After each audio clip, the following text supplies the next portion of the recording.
you desire. Yes, sir. Okay. So with that said, are there any announcements? Not hearing any. I'd like to move to approve the agenda. Do I have a second? Second. It's been moved and seconded. Aye. Aye. Aye. The agenda is approved. Okay, public forum. Anybody wishing to speak? Please let us know. John, who's with us electronically? President Marchant's Matt Wassman is with us. He is with the TKDA for the county and MnDOT project. This is the 36. Yep, Highway 36 in Casas 17. Very good, sir. Thank you. And welcome. I know I sound like a medium or something. I'm in a seance. Hello. Okay, enough of that. Do any of the managers have any comments or questions about any of the items on their consent calendar? Just note in for Yes, ma'am. item A, draft meeting minutes, it was Attorney Tortset's presence is noted, but it was myself who was present at the meeting. If that could be amended in the minutes for last month's meeting. Mr. Engineer? Thank you. Thank you for noting that. I should have known. Thank you. Okay. Now, not hearing anything before I make a motion, I just want to mention that after speaking with Mrs. Thompson, Alyssa, that I find these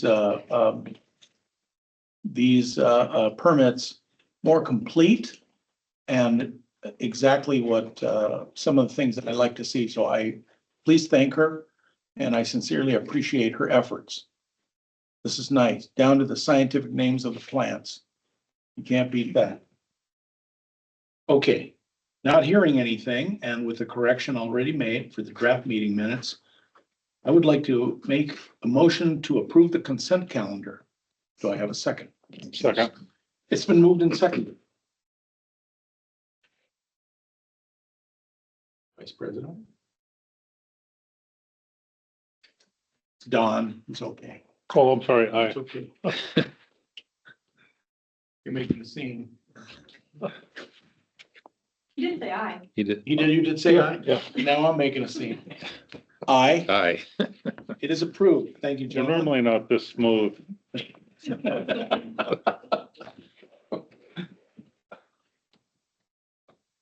Right, let's move on. We're going to go directly into permit 2026-05, the Highway 36 interchange project.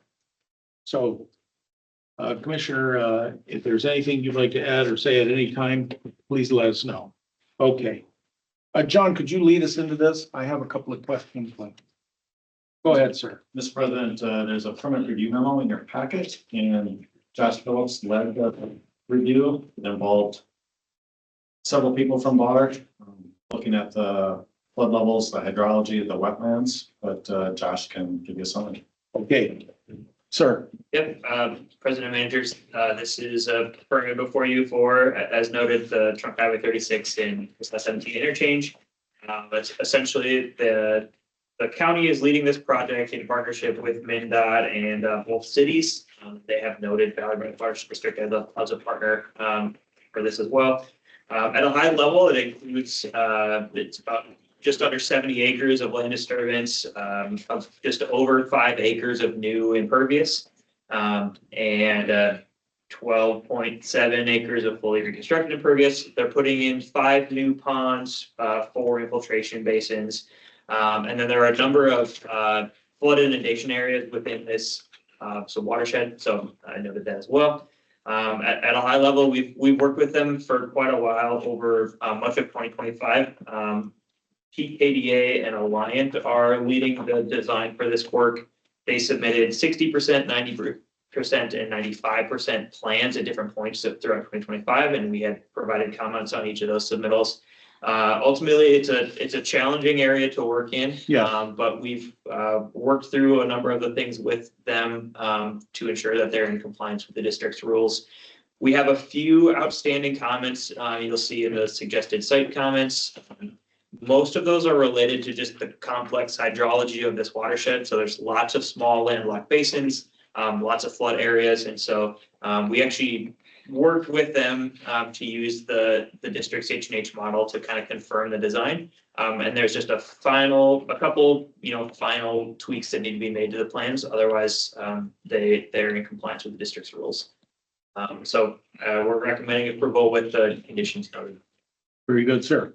I'm going to make a couple of comments and I will have questions. I assume the other managers may have questions. My first one is looking out for our constituents. Do we have any concerns about any litigation, any concerns with the people to the north, Servita, the properties on the north side of the intersection of 17 and 36 and the Bergman properties? Is there any litigation, anything that we need to be concerned about that you are aware of? Not that I'm aware of. Okay, very good, sir. In terms of, again, our role is checking for compliance with the district's rules. And Yes. we've been able to complete that review and have found that their design meets your rules. Okay, and now a fairly obvious one, I'm generalizing here, but I had a concern after reading this, and it appears under our conformance summary and findings that they have done that, or they're implementing that, and that we have the capacity to hold more water than they are building runoff prevention for. So the question I have is, and I believe this is like our engineer John has pointed this out, you're our engineer too, but like the ice tray effect. And so the question I have is this going to be a concern down the road? Is this something, regarding vehicular activity and potential for great flooding, the 100-year elevation, that sort of stuff? Sure. Yeah, it's an excellent question. Yes, sir. And you're correct that the ice tray analogy is a good one for this area. So we're in this project is located in the Getchell Pond subwatershed, Okay. which has, it's kind of an ice tray type effect. So lots of small basins that are landlocked. They overflow at some elevation naturally, but there's no piped outlet. And they're generally just natural infiltration basins in a lot of ways.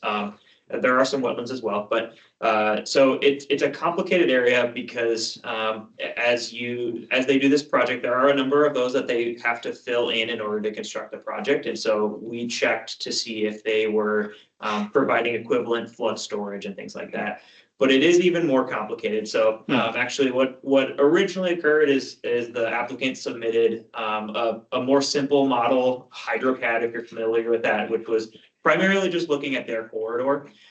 We actually took their information and plugged it into the district's larger regional model for this subwatershed to check against that to see, okay, they're just kind of looking at it, just the roadway corridor, it primarily is the project area, focus area. Right. But we're looking on a bigger scale. And so we plugged that in.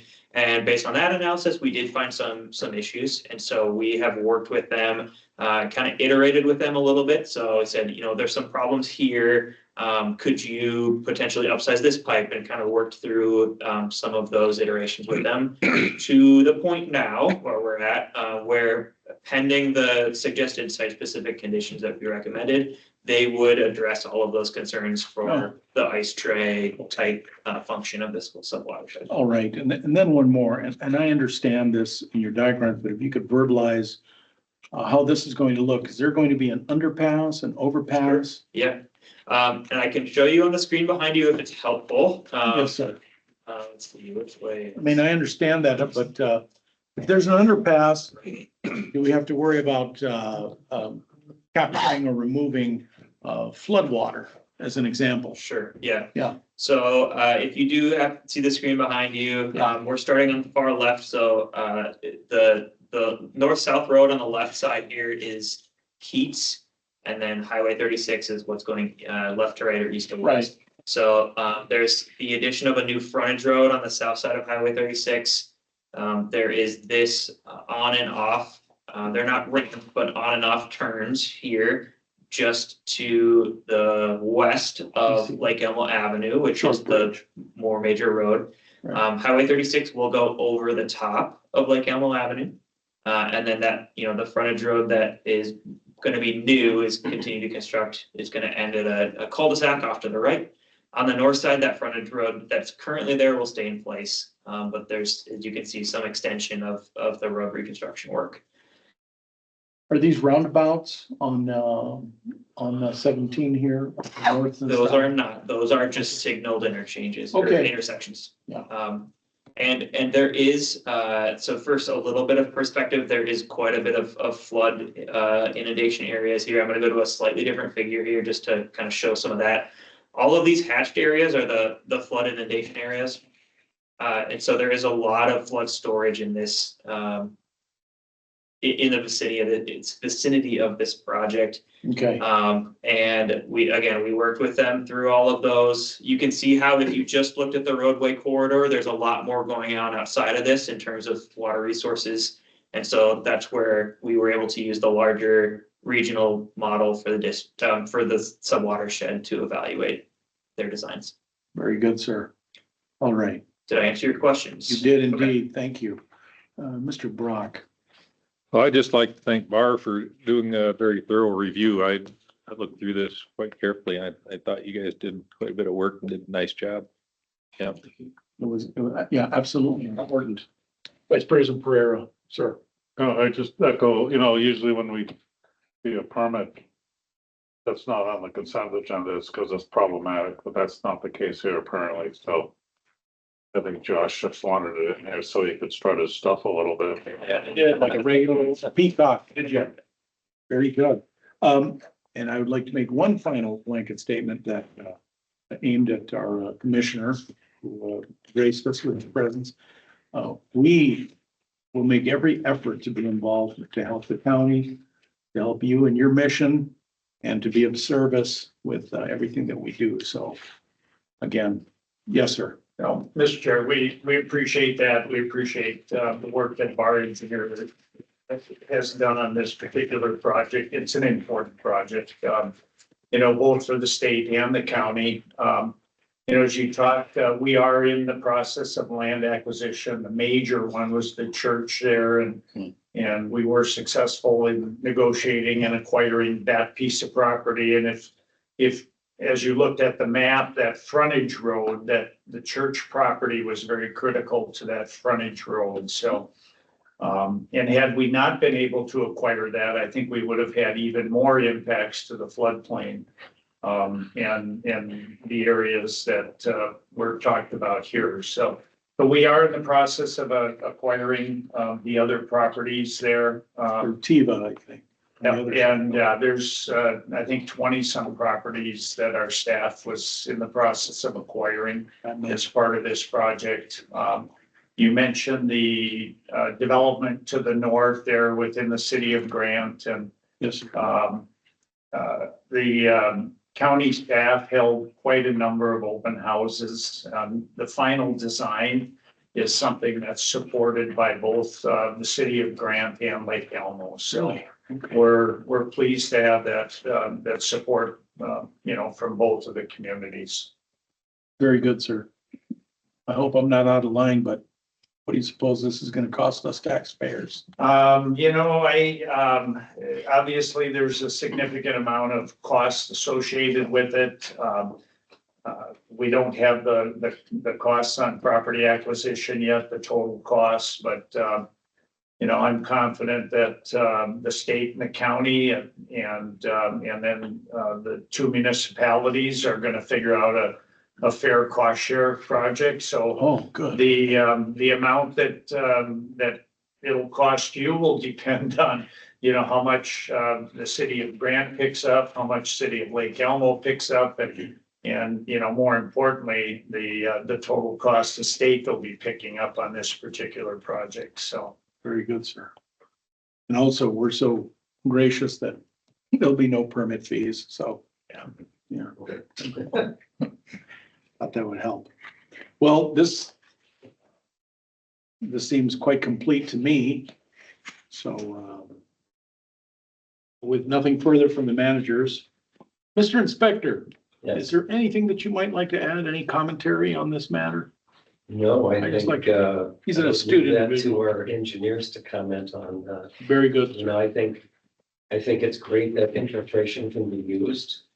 Yeah, Because of, you know, no issues with karst, so I'm happy to see that, because otherwise that does contribute to the whole flooding of the landlocked basin, so I think that's great. thank you, sir. One final one. Yeah. Counselor. Anything at all? I drive on this road all the time. I'm excited to see it change. Oh, yeah. We know the stories, you know, with the lights and all that. So with that said, I would like to make a motion to approve permit 2026-05. Second, Been moved and seconded. aye. Aye. Aye. It is approved.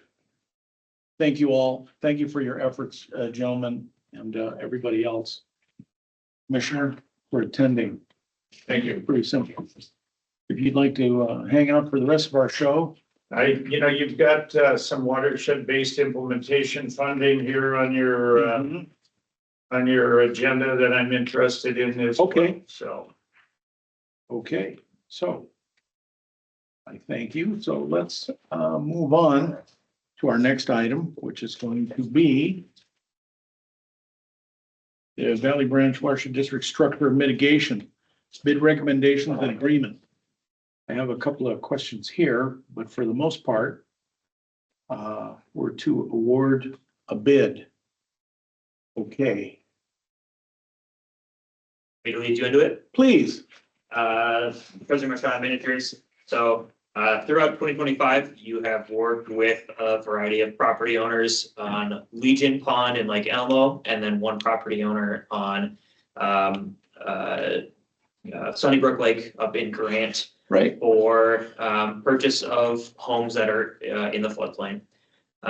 So I provided basically some background and a summary of some of the actions that have occurred over 2025. And then as directed by the board, we have prepared plans for the removal or demolition of those homes. So that's a process you've gone through a number of times over the last several years, but we have kind of the latest round of that here. One slight nuance to this here is that we had some initial conversations with the city of Lake Elmo about the future of those properties. While not directly related to that meeting, a conversation did come up about the possibility of the fire department at Lake Elmo using a couple of these properties for some firefighting training activities. Yes, It's something that they highly covet the ability to do and haven't had much of an opportunity in the last several years. So we started some conversations and ultimately kind of came to what they found to be feasible and what we thought would be reasonable. It actually is a benefit to the district to some extent, is in the sense that it's cheaper to remove a home that's already been burned down versus if it were to be fully demoed.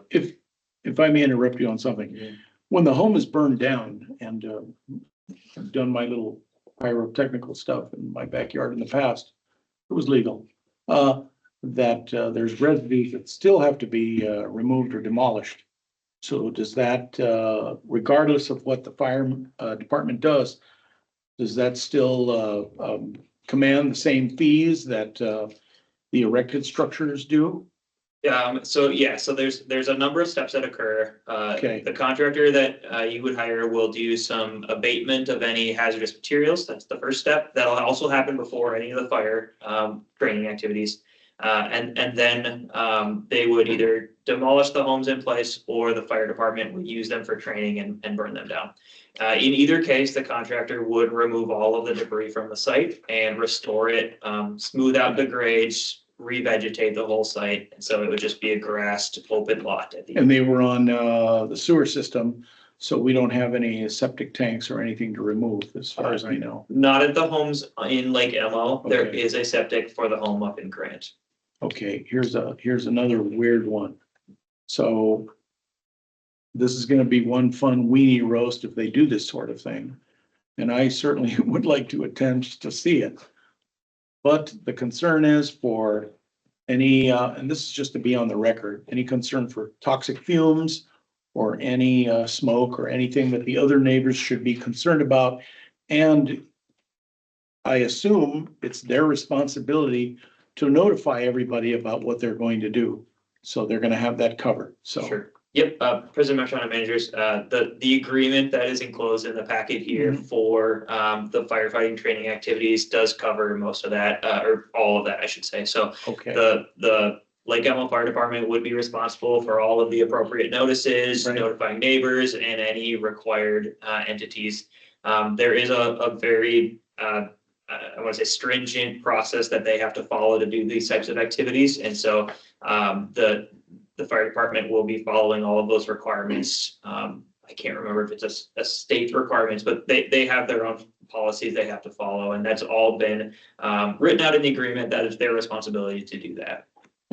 I have one more item, sir, and this might not be of any consequence, but have we completed the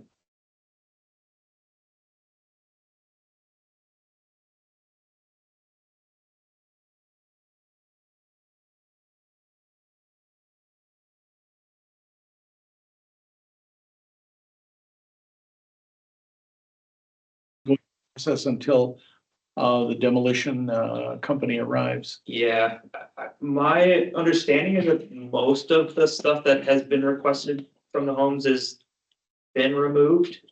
I don't know if there's many people still going out there. I can make a comment. Mr. Inspector, yes, please. Marchand managers, there are at least 2 of the 3 homes on Legion. One of the neighbors would like to remove the front doors, but they want to wait till demolition because we don't want the place wide open through winter. So they're just waiting for us to tell them a date and they would remove those doors, but everything else has pretty much been removed. I met with the city of Lake Elmo late last week on site, the building department or public works. They shut the water off to the 3 of the homes and removed the water meters. So although I had shut the water off inside, there still was live water. In fact, one of the homes must have had a small leak in the pipe, so there's quite a bit of ice in the bottom of it, but it doesn't matter because it's all going away anyway, so. Looks like a Dr. Zhivago. Yeah, a little bit, but no issues there. I just think, I've got I know who the neighbors are who want to remove that and I'll work with them when the time comes. Otherwise, Okay, nothing there. I think one thing to note on the home in Jocelyn, just to make sure that the contractor checks for buried fuel oil tanks. We did have, I think, 2 homes in that area that we demoed in the past that we discovered fuel oil tanks that were not documented. So just one of those things that they're pretty much aware to look for that stuff, but sometimes things can be a little bit hidden, but I think that's the only issue to watch for up there because it's right by the lake. yes, sir. And And of I'm course, sure it's in the spec and yeah, and that's, all that good stuff, but that's just something okay, from our past experience I wanted to mention. very good, sir. Managers, any questions, any comments? Sir, Couple of comments. One, I assume they're going to be using it for training. Obviously, they're going to be spraying water in there and trying to douse it and relight or whatever. And I have no idea what's in that water after they spray it on, but I do know that when it comes out of that house, it's going directly into Legion Pond. And I don't know. I'm just asking the question. Do we have any concerns? I would hate to have a situation where we're part of this and somebody documents that we've caused some toxic contamination of Legion Pond and Watershed District was part of the thing. unfortunately, the surface water is contaminated. I don't know to what extent that's going to be a factor, but that's a concern. And we don't know what they can do. My understanding is that they're not gonna have any fire retardants, and I don't know about this stuff. But any of these items that might harbor forever chemicals or anything like that, that would be a concern to the neighbors and of course to our water. And I do know they've got that dike behind there, so maybe there'd be some way to contain that water and, you know, and I don't know that anything would ever need to be done with it, but just at least have it filtered before it goes into Legion Pond. That was my only thought as I was Good one. Yes, sir. reviewing this. Then the other was, do we have any concerns about potential impacts to the schedule with our contract with the demolition contractor? Because I'd hate to have, you know, weather has to be correct and everything for these burns. And if that keeps getting pushed off, are we going to end up with problems with our demo contractor? President Sean and Manager Brock, we have done our best to build that into the agreement with the contractor. So the City of Lake Elmo Fire Department gave us what the timelines are. The homes also have to sit for a certain amount of time after the burn before they can do the removals. We've done our best. I mean, there certainly could be unforeseen situations come up, but I feel fairly confident with the schedule that's been laid out and being able to meet that. There's no guarantees, but we've tried to do our best to lay it out in a way that's reasonable for both parties. Okay, thank you. Quick one. Have you personally had any discussions with the Gustafson Company, which is the potential bid here that we're going to use? President Sean, yes, I called and spoke with them and talked to them about the project. The district has not, to my knowledge, and based on some searching, I don't believe you contracted with them in the past. But I did some digging on their website. Good. They do a lot of demolition work, it appears. I spoke with their project manager who was excited about the opportunity. He indicated they have done work with other municipalities in the past, just not specifically Valley Ranch Watershed District. Jeff has been around them, it sounds like, from some other demolition work, and we talked a little bit as well. At this point, I don't have significant concerns. You know, working with a new contractor is there can be risks, certainly. Of course. But I think you know, you also have a low bid, and it's a public bidding process, and so We get it. They appear to be competent and qualified to do this work. Okay, very good. And they're insured and bonded anyway, so, That's correct. right. Okay, any comments from the managers? Mr. Pereira? I think it's fine. Okay. You ready for a motion? Yes, sir. Yeah. I'll make a motion to award the contract for this project for the demolition work to Gustafson Excavating at the bid price of $199,395. Also authorize President Marchand to sign the notice of award, execute the contracts, and sign the notice to proceed at the appropriate points in the contracting process. Also authorize Engineer Hansen to execute change orders within 10% of the contract amount upon verbal approval from President Marchand. And authorize President Marchand to sign the agreement with the City of Lake Elmo to allow the Lake Elmo Fire Department to use the two properties for fire training activities. I will second that motion. Aye. Aye, Aye. it is approved. Thank you, gentlemen. Thank you. Let's, we'll get the ball rolling on that. And if I have to sign anything, Counselor? You need my. I did not bring. Okay, that's fine. I can get to the building. Yes, ma'am. I don't know if you'll make me do the electronic signature. Yes. Okay, President Marchand, we've typically done an electronic signature on some of these if that's acceptable. of course it is. I Yeah, was just looking to see if they had anything that said But I'm- EPA, but I'm always notified to look at it. So, and I always look at the papers, just to be sure, that's all. Okay. I don't want to get hanged. You understand? Okay. Now, we're going to move on to our next item, and that is the Watershed Management Plan update. This is very interesting. Lead us quickly into this. I obviously have comments. Oh, there you are. How are you? Good to see you, Greg. Tell us about this. We got a lot of thank yous. Oh, we did, yes, or you did, and, We did. please, I hope you enjoyed your 2.5 months of no plan related items. But now we're back into it. We did that too. Yeah. Um, back in November, you authorized the middle of the draft plan for a 60-day formal review consistent with Minnesota statutes 103B. So we sent it out to cities, townships, counties, state review agencies, metropolitan council, adjacent watershed management organizations. And 8 entities provided comments. Or I would say substantial comments. The Department of Agriculture and the Pollution Control Agency did respond, but only to say that they had no comments. But you did get comments from Browns Creek Watershed District, Board of Water and Soil Resources, Department of Natural Resources, the Department of Health, Metropolitan Council, Bryce Creek Watershed District, and then Washington County, both their Public Health Services Department and their Public Works Department.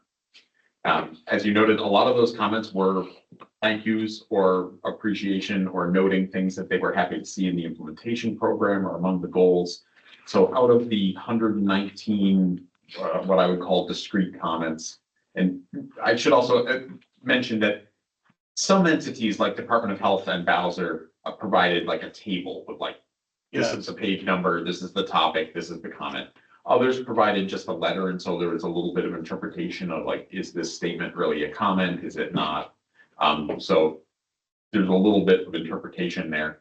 But I'd say overall, anything that I thought was borderline comment, even if it didn't require like a plan edit or a response other than thank you, I still included it in the table. So there are approximately 120 of those. So I will add one thing on some of Bowser's stuff, that they asked questions regarding numbers for success rates for some of the things we do. And my understanding is that's not so easy to gauge. You know, I can understand how they want us to do something, but I think we defended that well, and they understand the difficulties. But I would also add that we have been very accommodating about telling these folks that we're going to implement what they wanted added, and that we're going to be inclusive in, because I saw that plenty in these comments and questions. So that's my story for now. Mr. Brock, anything? Mr. Pereira? I don't have anything major. I think, Greg's done a really great job, a really thorough job. Without a doubt. I have one very minor suggestion on comment 51 when we 51. Comment number 51, Minnesota DNR DNR. goal for narrative. I mean, one of the things we get from native plants is we get increased groundwater recharge as well. And I mean, we're not in the Northeast groundwater management area, but we're close enough to it where kind of maybe nice to Add that information. yeah. Yeah, that's important. Obviously, where it's safe to do so, it's always good to get groundwater back on the ground. I mean, surface water infiltrated where it used to. Yeah, overall, this was very pleasing. And the health department did have one on 73 that I was initially concerned with, but we can add what we can to include their proposed language. Yeah, they were, it was very, it was nice of Abby Shea, and I forget the name of the other staff person who also provided review. But yeah, they essentially rewrote the paragraph to be more technically accurate relative to their interagency structure. So Good. it's much appreciated that Yeah. it's essentially a copy paste. Yep. Beautiful. That's beautiful. I'm looking forward. Mr. Brock, do you have anything? No, I was glad to see the comments and how they came in. Yeah, there was a, I was pleasantly surprised by the number of positive comments. Not that I wasn't expecting them, but a lot of times people, it's sort of like customer service. If you don't have a complaint, sometimes you just don't even say it. yeah, And so it was nice to get that positive feedback. I thought Bowser was gonna tear us up like they have in the past. I don't mean that in a bad way, but Bowser. I knew a boxer named Bowser. He tried to bite me. Okay. So with this, we have more or less reviewed and discussed the formal comments. And our responses are in tune with what they want and certainly fulfills our goals and our plans. That's my understanding. So the only thing left for us to do, and I don't know if we need to make a motion here, is to schedule and make notice for the public hearing of the draft plan. Is that something we need to, Counselor? I don't think you need a motion. Oh, You can authorize, the responses to be, published? I was gonna say, I don't know if they need to be published. Oh, And if you don't have any changes, They don't need to be like publicly published, but we do have to distribute them electronically to the plan review authorities ahead of the public hearing. including the typos. Right, So anything that showed up in the formal comments here, yeah, Bowser did provide a separate list of informal comments with things like typos and stuff like that. okay. Yeah. Some of them do. so So- you could make a motion to authorize Bar to share the responses that are prepared. All right then, simple enough. I will make a motion for Bar Engineering to share the responses with these Plan entities, review authorities is what it's called. with the plan review authorities. Thank you, sir. Very well. Is that good enough, Counselor? Perfect. All right. I'll second that. So moved and seconded. Aye. Aye. Aye. Make that so, sir. Thank you. Thank you. Okay. Excellent, as usual. Are you gonna hang out or are you gonna drive along? Yeah, it's warmer. Okay. Can't go wrong. Okay. Our next item is the watershed-based implementation funding allocation. I need help here. I assume you gentlemen do as well.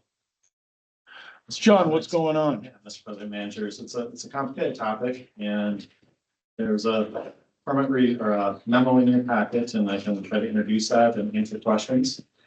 What I'm asking tonight is really direction from the board on how staff should represent the district at an upcoming meeting. So at a high level, there's no project that's being requested tonight. It's really about policy and strategy discussion. The decision we're seeking is how the district would want to allocate these WBIF or watershed-based implementation funds.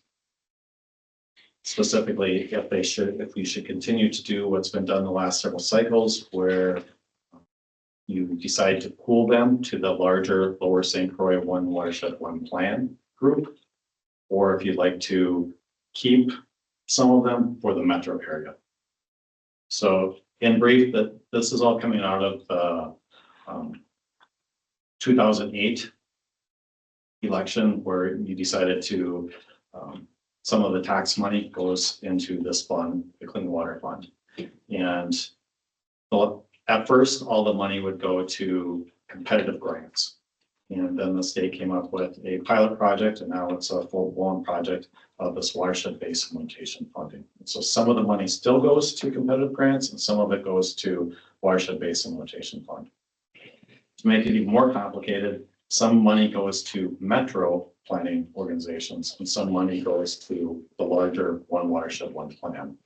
And there's a figure in the memo that shows the metro area of the Lower St. Croix. They're the colored Sunrise River, WMO, Comfort Lake, Forest Lake, Watershed District, I mean, Marine, St. Croix, Watershed District, Brown Street, Watershed District, Middle St. Croix, Valley Ranch, and South Washington District. The first figure in the memo shows all of the different planning areas. So you see all the different watershed districts and water management organizations. So as a metropolitan watershed district that has a state approved plan, Valley Branch is eligible to participate in these both groups, the metro and the larger group. The memo lays out how much money is allocated to the metro only. So that's the $1.27 million. Right. Goes to metro only. And how Bowser calculates that is also shown, so that if Valley Branch Watershed District would get about $242,000 Yeah, if we were treated like other metro watershed districts. But because we're part of this partnership, we're treated a little bit differently. okay. So I probably didn't make that any clearer, but the basic No, but that's question okay. is, We're gonna figure it out. if you want Yeah. to, there's two extremes. One would be this $1.2 million of the metro. You say, we want that to stay in the metro.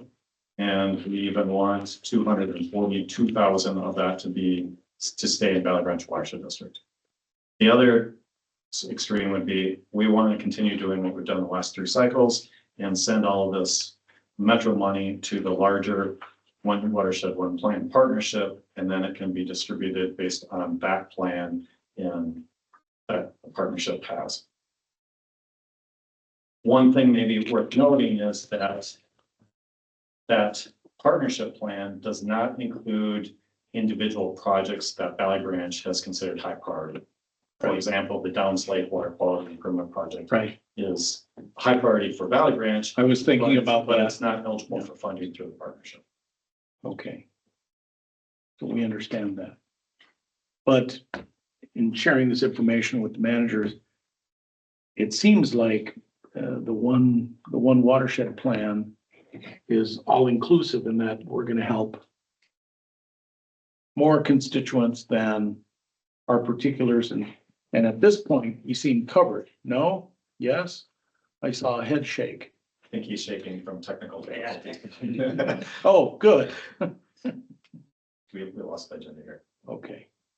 So Yes, sir. just, I mean, big picture question, is there an identifiable difference between which one would make most efficient use of getting the money towards projects on the ground that are going to improve water quality?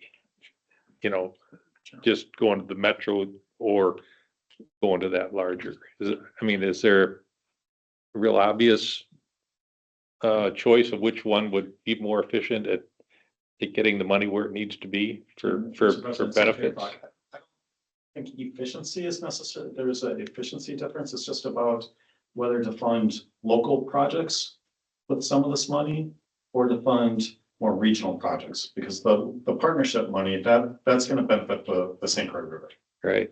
but it's not going to benefit Downs Lake, for example. Yep. It's not going to benefit Goose Lake. So I think that's maybe the biggest difference between whether to go with pooling the money or to keep some of it local.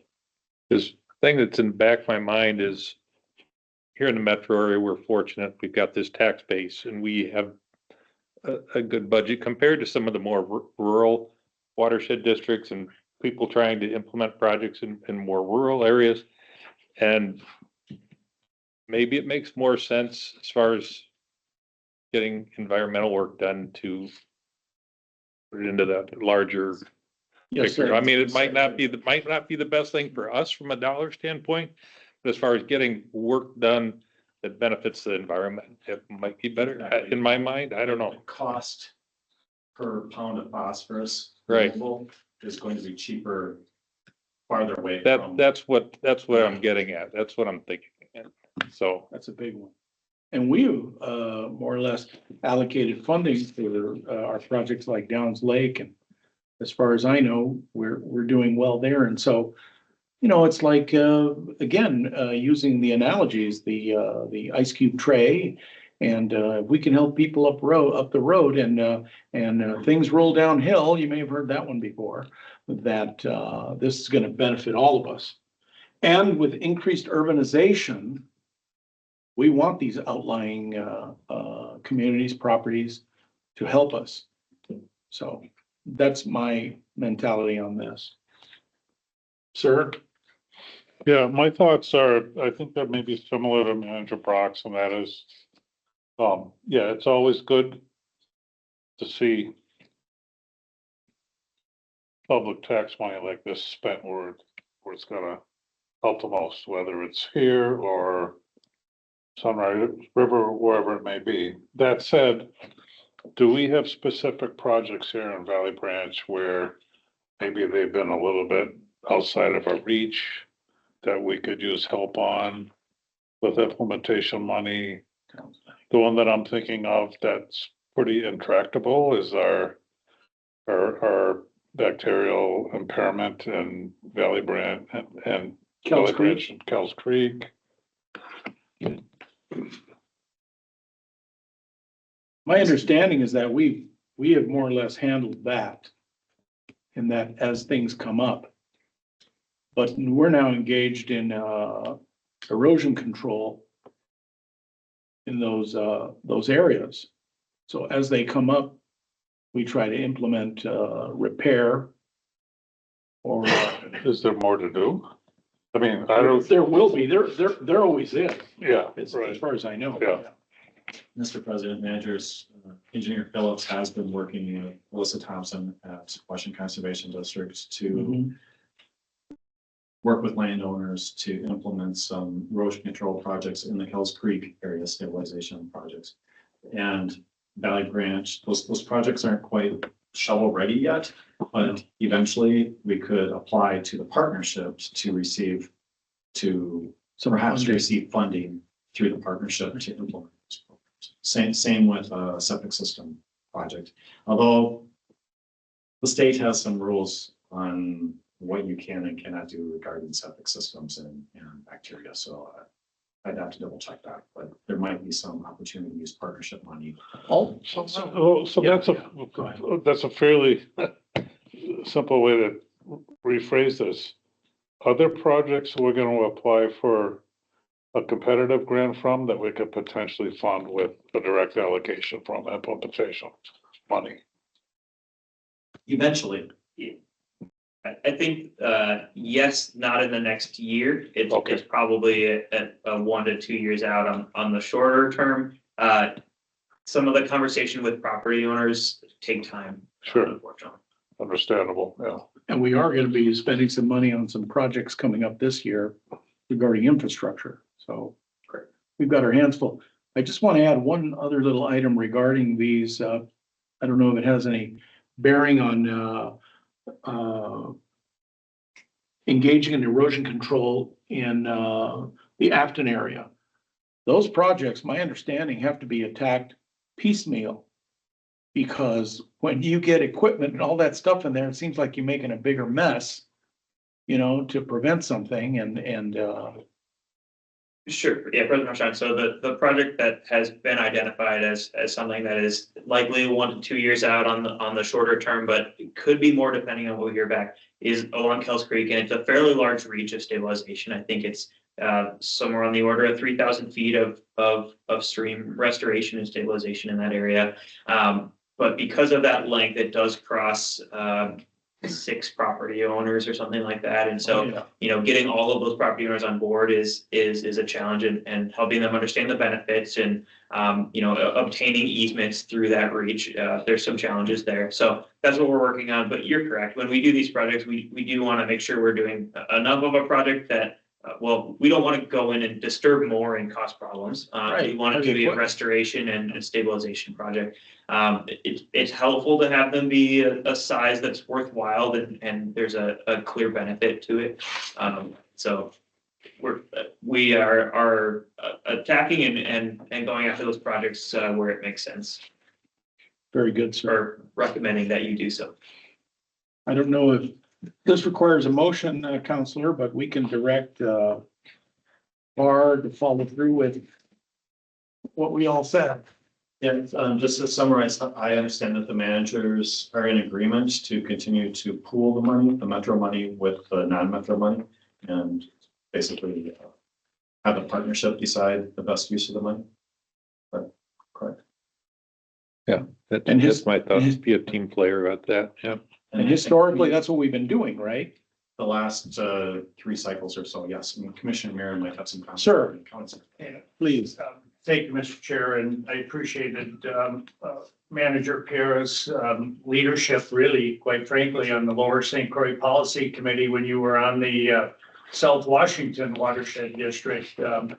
He was part of the decision-making, as to how we would structure, that Lower St. Croix partnership. And the decision was made and we've reviewed that, and continue to follow the structure that was originally created, which is a partnership. We did not create a separate entity. There was discussion about that and there was significant interest in creating an entity which would have utilized a manager and a board and obviously all the costs associated with that. So the reason you're having a discussion about this tonight is because Valley Branch Watershed is part of that partnership. And as an organization and the way we develop this collaborative model, this is coming back to you for discussion. We had discussion at Washington County Board recently in a workshop setting. The direction from the board was to continue the partnership as it has existed and to share that funding to cover the work plan that is developed. And your administrator here, your engineer, is involved in developing that work plan. There's been significant money that has come back to Washington County. But as Mr. Hansen pointed out, there's also been a lot of opportunity to do water quality work outside of Washington County that has a direct impact here. And you had good discussion about that tonight as well. So, you know, really what we're looking for and is for all of the members of that partnership are having this same discussion and deciding how you want to pool your money and or whether you want to pool your money. And you know, I just appreciate the way we're structured so that these discussions are happening at the local level, because I believe that's the best form of government. You know, watershed government is providing input on this. And it's not just Valley Branch, but it's all the other watersheds and all the other soil and water conservation districts throughout the Lower St. Croix watershed, which Don, you realize and you know how broad that is. And I don't know whether your maps you know show that, but you know, up into Pine and Isanti and the Anoka counties and all of the areas of the watershed that affect the Lower St. Croix. So you know, you're having good discussion. I think you're recognizing the importance of this. But there is that option that, you know, because we have an approved groundwater management plan in Washington County, we are eligible for those funds and they could stay here. But, you know, we're pooling them and making that decision to pool them, recognizing that much of that money will still be spent here. But there's an opportunity to do some water quality work outside of Washington County that ultimately benefits Washington County and hopefully Valley Branch as well. And, you know, the work plans are developed. And your people are involved in that. And this funding comes from the Clean Water Council, which, you know, is legacy money, sales tax money. I can tell you, and I was appointed by the governor a little over a year ago to serve on the Clean Water Council. So I am now involved in that decision-making process. I just got done reviewing here last weekend. I spent a couple of days reviewing just a portion of the grants that are being proposed.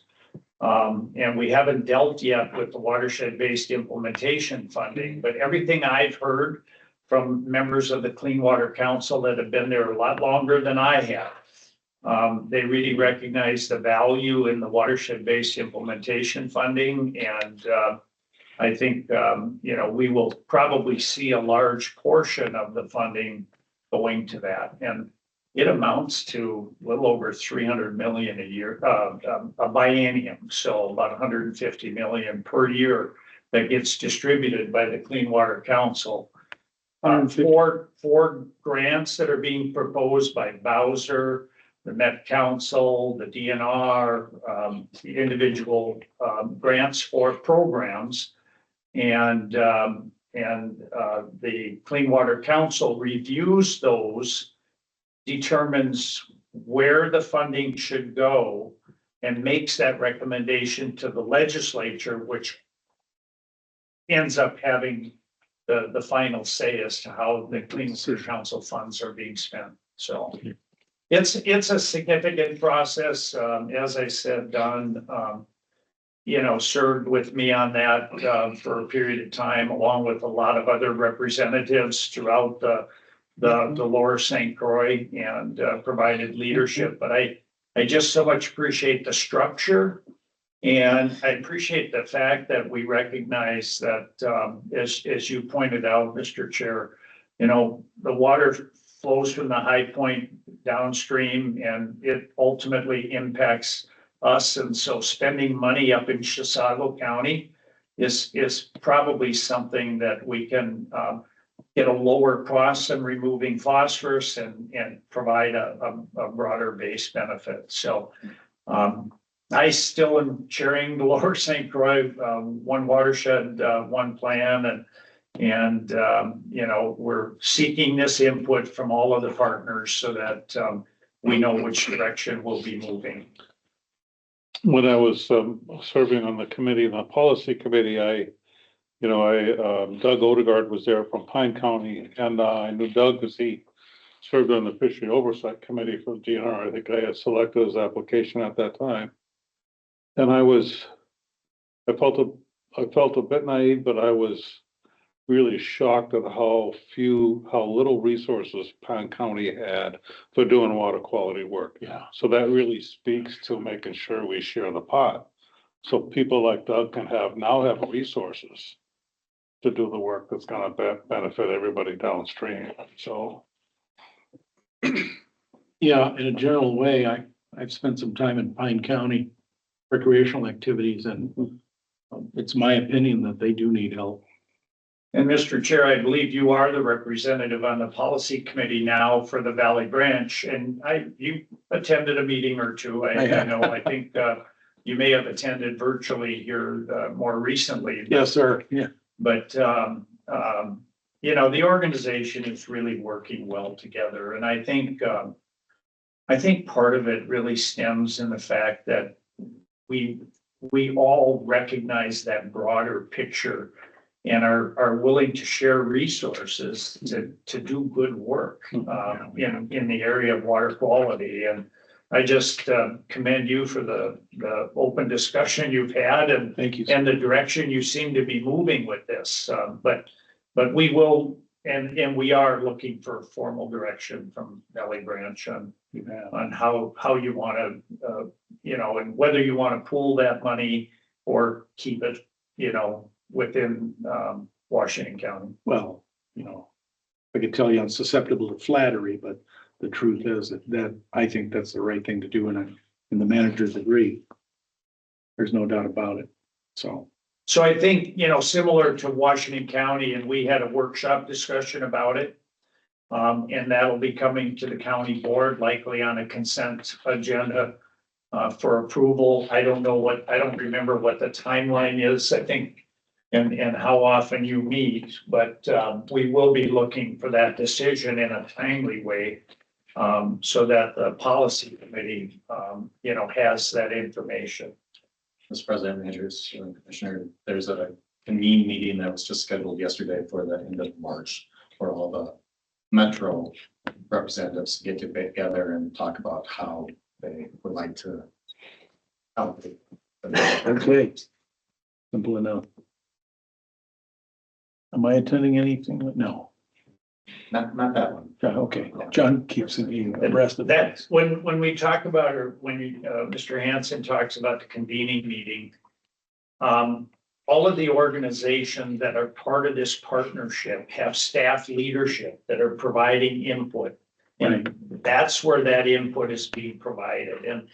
And we are so fortunate when you think about it. Had we created a separate entity, we likely would have been very limited on the staff and the input, but we are getting input from staff from Valley Branch, from South Washington Watershed, from the various soil and water conservation districts. So there is a lot of staff review and input into the work plan and, you know, where this money is going and how it's being managed Yes. and how it's being monitored and accounted for. Just a lot of oversight that I don't think we would find in any other structure.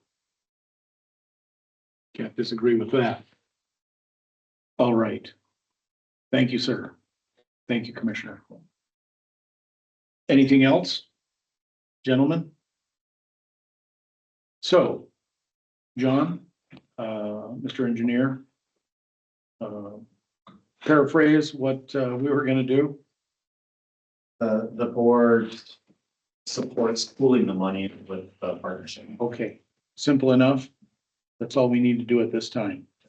Very good. Thank you again, Commissioner. Thank you. Yeah, you bet. All right. I'll move on to the next issue. Attorney, counselor, as I like to call you. Missed one item, What did I miss? Watershed, inspection services. oh, forgive me. Okay. I got so caught up in that, I completely forgot. We're going for that.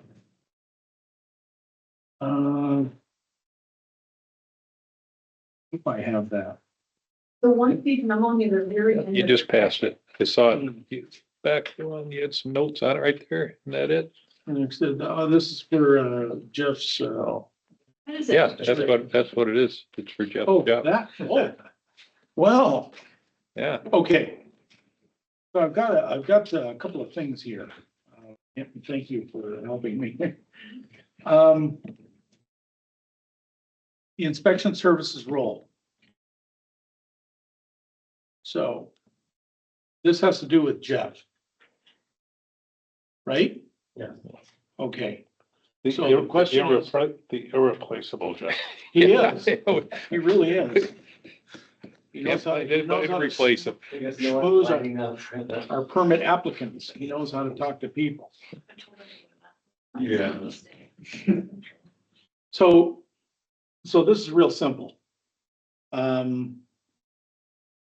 If we find somebody like you, unlikely, but they're trainable, then they can grow into your position, into the inspector's position. Yes. Forgive my flattery, but you know what I mean. Okay. If we go with the Washington Conservation District, at the top of my head, what is this gonna cost?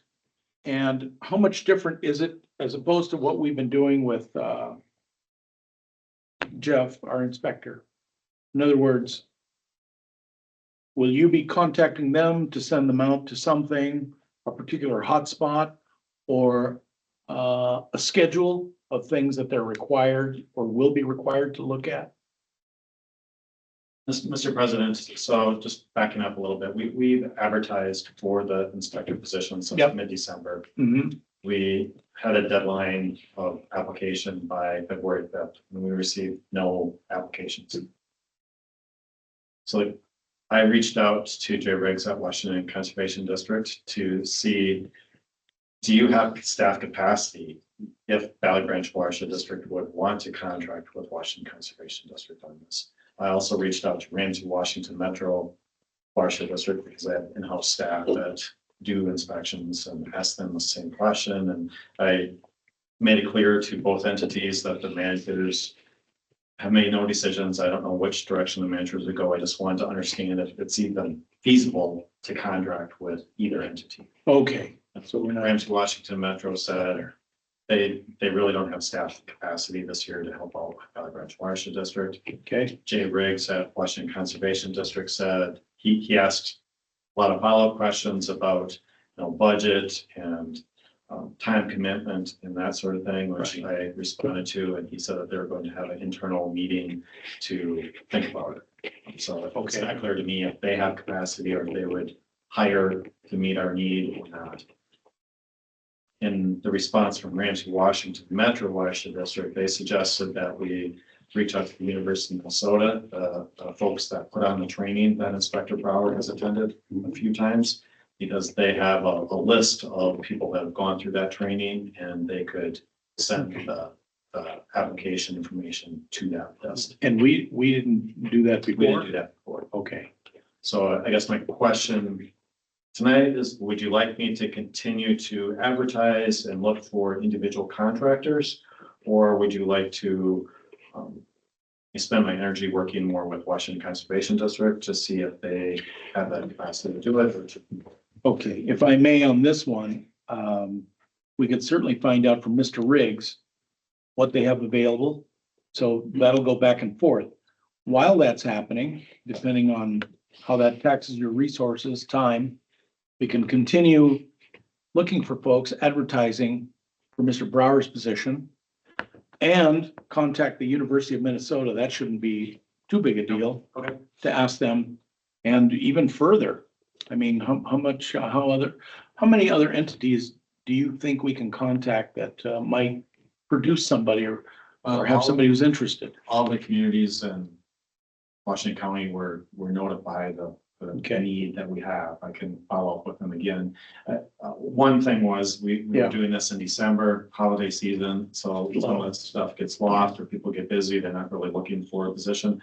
So this time of the year, I think more people are looking for a position, so there might be a better chance of finding that A out. reboot, so to speak. In the meantime, irreplaceable.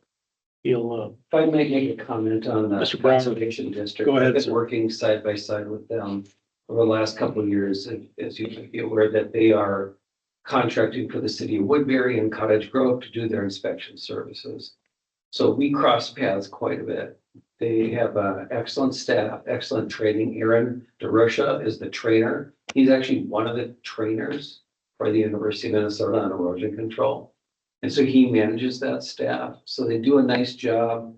They copy me on their reports because we cross over on permits for City of Woodbury, and our permits cross over in our area. So I think they do a nice job. I wouldn't expect that they would show up at the meetings unless you needed them for some reason, but basically they have the capability of the training to go out and do the day-to-day inspections.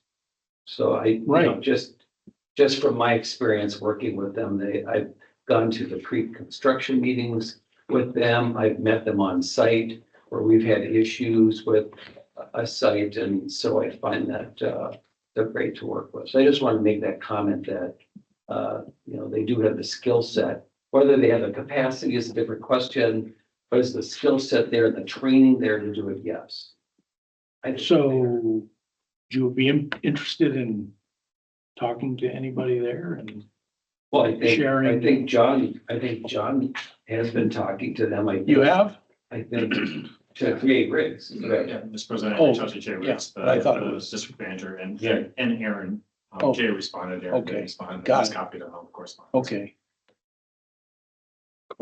Comment? yes, sir. So my question was the competence of the conservation district to do this, and it appears that what I heard yesterday was they gave them a pretty strong endorsement. So, I think we should, well, I mean, there is a chance that we could bring the conservation district on and they could do a really good job. And maybe there's even some cost efficiencies there. So I think the question right now is, do we keep advertising? Or do we want to enter into like a memorandum of agreement to try the conservation district for part of this year, maybe to see how it works? Well, that's fine, but first things first. You contacted Mr. Riggs. He wants to Yeah. see about availability, so we can continue to pursue that avenue while we're doing. Yeah, the implicit Yeah. assumption is that the Jay would find a way to get it properly staffed so they can get it done. And they don't necessarily have to fulfill his role in that he attends. It might be a different format or setup, so to speak, but yeah, we're willing to try a variety of things and optimistic about temperatures changing and people being available. So that might happen. As long as Inspector Brower is As long willing as- to continue to provide services, we Right. can continue to advertise. And flexible. To a point. You have to, don't you have to get our permission to quit or something? Sir, So I've had to do enough hiring over the years where there's always the uncertainty, is this person really gonna work out?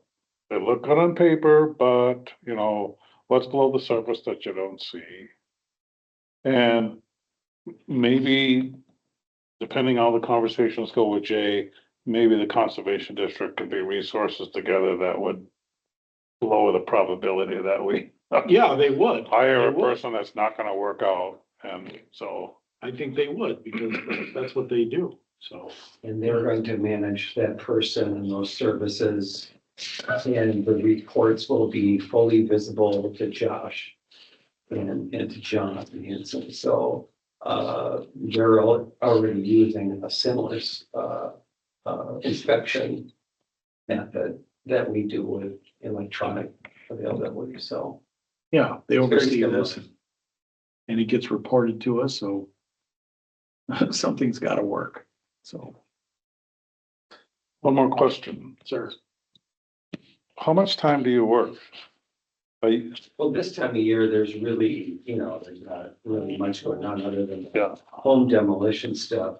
I do periodically check out some construction sites as we move towards spring to make sure things happen over the winter to erosion control, Yeah. right? Snow, drifts, whatever. And so it's about following up on some of those critical sites to make sure that they're in good shape. Plus, we start rolling into pre-construction meeting season here that, getting ready for the gear up for breaking ground in the spring. So, and then we've got permits that we have to close out. There's follow-up on that, permit closeout. So, although not much right now, there's not much going on for a permit closeout. Once Josh's court, and he's following up on all that stuff, but, so pretty minimal for me right now. Just kind of as needed as I see it pop up as I need it. Where I was going that was simply that, again, if this was covered by the conservation district, then Jay would manage maybe a couple people to handle inspections, and then the slow times of year, Jay would be able to manage those staff, so they do other things for the conservation district. So there's an efficiency on their side as well, right? So, Right. Or they may hire as seasonal.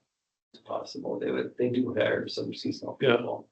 that could work out and they vouch for them and yeah, The fortunate thing about having Inspector Brower, and he's provides great service for 10 years, is most projects don't end one season. There's continuation. Right. So if you're constantly having to bring in new staff, you have to get them up to speed on every permitted project.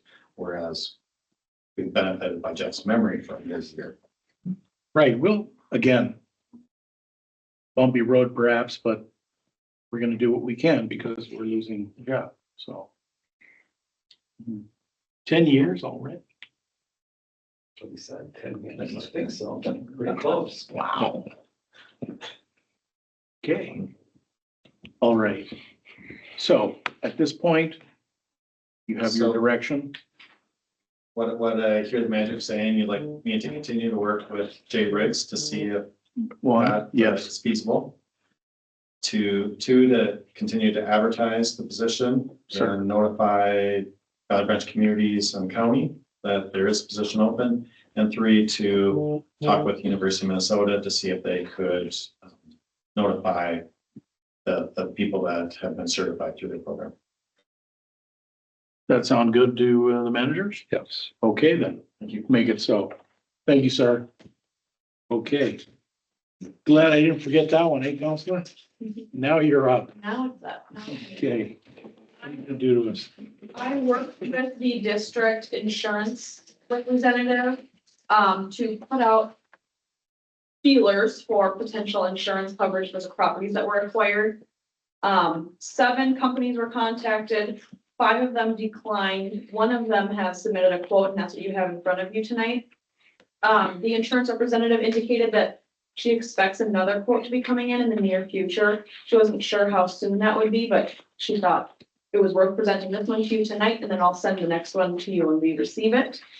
So this is the policy with Kinsale Insurance Company. The Okay, ultimate premium cost is at that very first page there, $1,597.12. And that would be covered for 1 year for all of the properties. So I'm not looking for any actions tonight, just kind of giving you information on one of the policies that we have received a quote for at this time. okay. That's simple enough. We will do that. So noted. And if you have any comments for me on the policy that you have received. Otherwise, we'll Right. just wait to see the next one. We can email that information to you as needed. and, Sure. We'll follow up on this. Okay, so we're okay for now. Yes. Okay, very good. Now, permit 2025, the filter to topsoil. What's going on there? I provided to you tonight, and I apologize it wasn't included in time to be included in your packet ahead of time, but I Okay. included a draft correspondence that we would like to send to the property owner, notifying him of all of the items that he is not in compliance with for the permit conditions. So if you want to take a moment to review the letter or let us know by tomorrow if you have any changes to the letter, otherwise we can send this to the property owner. We're asking him to come into compliance, otherwise, kind of giving a vague threat of some enforcement proceedings being brought if he does not comply. Okay, I'm gonna use my blanket statement on this. Whenever we deal with people, and Mr. Brower, once again, don't let it go to your head. We, the Watershed District, we want to handle things as gently as possible. We, like, there's no crying in baseball. We want to be like that. Absolutely. So we will comment about this. I haven't read this, but I have an idea. And so the managers can take some time if they like and give you further information to see how we go about it. But without understanding this fully, we can gently give them some indication that we need to take care of this issue, that sort of thing. That's exactly where we, after talking with Engineer Hansen, we think it is time for a letter to come from the attorney, just to show that you are serious about enforcing your permit conditions. Good. But it's really up to the district on how far we go after this letter. We give the property owner until March 12th, 2026 to come into compliance. So we'll be talking again at that March meeting if he comes into compliance or what actions need to be taken after that time. Okay. What the district wants us to do after that time. Okay. Now, historically, we've never done this, correct? Have we ever had to get tough with anybody? And I don't mean to use that word so freely, but we never had to do this, right? Mr. President, this is a unique situation that, as we've talked about, has never happened in my time with Valley Branch Watershed District. But there have been situations where Inspector Brower talks to the contractor, the permit holder, and tries to get them to conform to the conditions. Sometimes he hasn't been successful, so then I talk to them and follow up with a letter. Usually that's worked, but then occasionally that has not been successful either. And then Gallowitz Olson has then sent a letter, and that usually gets their attention, and I think they conform to the rules. Refresh me real quick. Is this the one about burying the pipe? Yes. Yeah, okay. All right, well. Okay, we'll give you some input on that, but maybe I guess that's the way we have to go. Because once the attorney starts sniffing around, they'll go, oh, well, like you said, they'll take us more seriously. That's the hope. Yeah. We'll try. And Yes, sir. I sent a question to Tori earlier today about some possible future things, and but we don't even need to discuss those, that unless you have a short answer to my question of are administrative penalty orders an option for the Watershed District? I do have a short answer for you, and the Okay. answer is for Valley Ranch Watershed District, really no. The Okay. statutes don't authorize it, so if our rules authorized it, then we could, but you do not have rules that authorize it. Oh, I Okay. would just suggest, kind of in general, the Minnehaha Creek Watershed District has rules specific to enforcement mechanisms, including retroactive permits. So they do have a place where you can issue, administrative compliance orders. So that's something that the district could consider in the future when you're considering other rule amendments, is to include enforcement processes. I talked about that years ago. I thought that we didn't have any teeth, so to speak. But, it never came to that. You know, we just, now we have Jeff, but Well, I've had, we do have restrictions on how far we can go. I've had to. yeah, Rely on building inspectors and withholding a certificate of occupancy on new construction, working through the city because they have better mechanisms for that. they So do. relying with those relationships with other government agencies has kind of been the way to do it. But with this, they didn't even get a permit from the city of Lake Elmo. So they're not in compliance with the city of Lake Elmo. And President Marchand, Yes, sir. that was my other question was, where is the city of Lake Elmo on this, and is there any way we can just Yeah. defer to them and let them take the lead and be the bad guys? There was, oh, go ahead. I'm sorry, go ahead. Mr. President, Secretary Crockett, there has been communication with the city of Lake Elmo. Apparently the landowner sent an email to the city of Lake Elmo saying he'd like to rescind. It doesn't want to do the project, I think is. I think he did request to rescind his permit paperwork. Yes, but he's already done the work. But, so the city staff is very curious on what the Valley Ranch Board will do tonight. Okay, there would be the bad guy. The city has also maintained that the property owner will need to get a retroactive permit or proceed with the permit that he sought. So that's the position that he's in with the city. So it would be great if we could also wait and see what the city does, but That's kind of going back and we're forth. kind of going back and forth. But we can, provide information to the city that, that's essentially what we want to do. Because he's non-compliant and he's digging his heels in, so to speak, if that's what he's doing. So we can try that and see what happens. And then after that, I just don't want to roll over to his property with 600 Russian tanks. The Hungarian revolt back in 56, as an example. Just kidding. Okay, so can we try that? Yes, We'll give you further input. yes, let me know if you have any Yes, sir. further comments. If I don't receive any, I'll assume the letter is accepted as is. Is that fair? Yes. Uh, Yes, please. How many days, 1 or 2 days time for us to review this? Or is there, before she sends it? Just so Right. Tori knows when to look for comments from us. We are asking for the property owner to remedy these by March 12th, which is the next meeting. So I'd say it sooner than later to give him about a month's time. But I'm flexible as far as the day. I can get this out pretty quickly once I hear from you. So You don't work Saturdays, do you? I do not work Saturday or Sunday. Had to throw that in. Okay. Thank you, Counselor. Could I ask a question? Yes, sir. Attorney Torset, would it, Attorney Kelm, would it be worthwhile, just out of curiosity, would it be worthwhile to have the date be one day prior to the meeting, just in case he were to, just to confirm that that date has passed prior to the next board meeting? Yeah, absolutely. My other thought with this is that I'll mail it and email it to the property owner, just to be sure that he is sure to receive it then. Okay.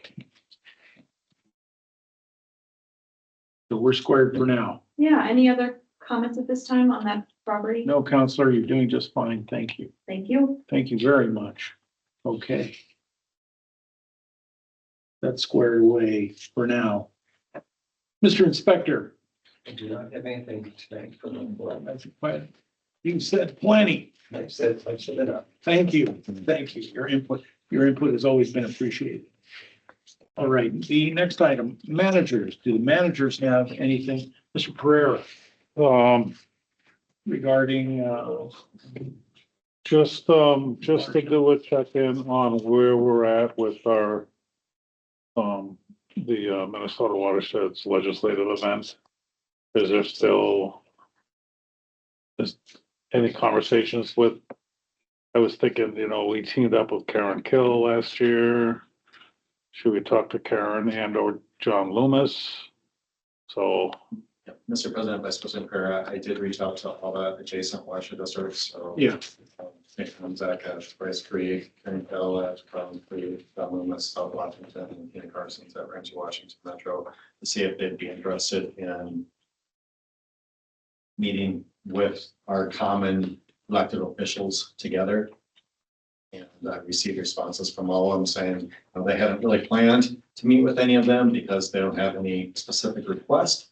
But if we send a letter, which I have all prepared, I can send tomorrow, and one of the elected officials accept our offer to meet with them, then they would be glad to join us in those meetings. okay.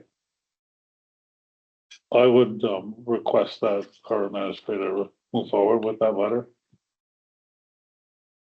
make it so, sir. Okay, thank Please. you. Anything further? I don't think so. Good. Mr. Brock, you don't have anything by chance? No trips you want to talk about?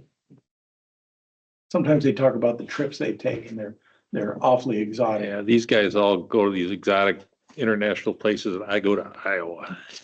Oh, yeah. That's the joke. That's the joke around here. Wait, what about your bike ride across Iowa? I know, that's what I was just saying. Yeah, that was pretty exciting. These guys go to Africa, whatever. Okay. It's very interesting around here. The cost share program tracking, there's a lot of projects on the fire, so to speak, so, peruse that at your leisure, gentlemen. You're aware, I don't have anything on that. If you'd like to make a comment, by all means. But, if I don't hear anything right away, I'd like to, get into this Minnesota Aquatic Invasive Species Research Center pre-proposal externship application. Okay, we don't have to do anything. And my guess is that we have a wait and see attitude. But I like to be proactive about this. Is there anything that we can do to mitigate a problem with these aquatic invasives? Now, Mr. Pereira has made some points, and right now we're weighing what the detriment could be. But at this point, I'm thinking wait and see, but we're for it. Yeah, so Mr. President, what's included in the packet is a short memo from Meg Grady Yeah. of our office. So the managers have already approved doing some additional monitoring of water bodies in regards to zebra mussels. And so we came across this externship opportunity, and Meg talked with the folks over at the Minnesota Aquatic Invasive Species Research Center, and they seem very positive about the work that Valley Ranch is already planning to do and the lake associations are planning to do, be funded through this externship. So she submitted this letter of interest and coordinated with the various lake associations on this letter of interest. And if the research center finds it positive, then they'd request a full proposal. But what this would do is save the watershed district about $30,000. That they would fund rather than Valley Ranch. You're kidding. It's successful. I like that. Gentlemen, it's a start, How do you argue with that? big time. Yeah. File this one under no brainer. Yes. So we're good. Yes. Follow through, sir. Let us know what is gonna happen. And please say hi to Meg. Is she still with us in Minnesota, or did she go back? Yeah, doesn't she? She's a snowbird now, right? So Actually, she's on a vacation right now, so she's not. She's on vacation. Yeah, okay, Her son is paying for a European trip with her. Oh, how convenient. I like that. Not ag. No. Unbelievable. Okay. Next, future business, the Watershed District meetings. Oh, very quickly. Have you heard anything about the money that Mr. Brock suggested that we give to this nice place? You have a check to sign for them. Oh, In the there, packet. we're covered. Yeah. So they're gonna get the check. Okay. It's very grateful to hear the news that you're giving them a donation. Oh, that's wonderful. They've been very, very kind to us, and so that's the least we can do. And they don't make us take care of their windows or anything, so that's a nice touch. No sweeping. Yeah, no They do speaking. want us to sweep, I thought. You drew the line, that's okay. Yeah, the trash. Okay, our next item. Will we have a quorum on the 26th of February and March 12th? I'll be here. You'll be here, I'll be here. I will not be here on the 26th. But we discussed this at the last meeting and I called dibs on the 26th and I believe Okay, the other two, Bill and Rick and Bill will be Rick back. will both be here. Yeah. They should be. No more adventures for now. Okay, good. So we will have a quorum. And let's see, the Minnesota Watershed Legislative Event, we talked about that a little bit. We got that covered, yeah. He's gonna follow that up. And one more item. Motion to adjourn. Second? It's been moved and seconded. All right. Aye, Aye. we are adjourned. Thank you, everybody. Thank you very much, John. Are we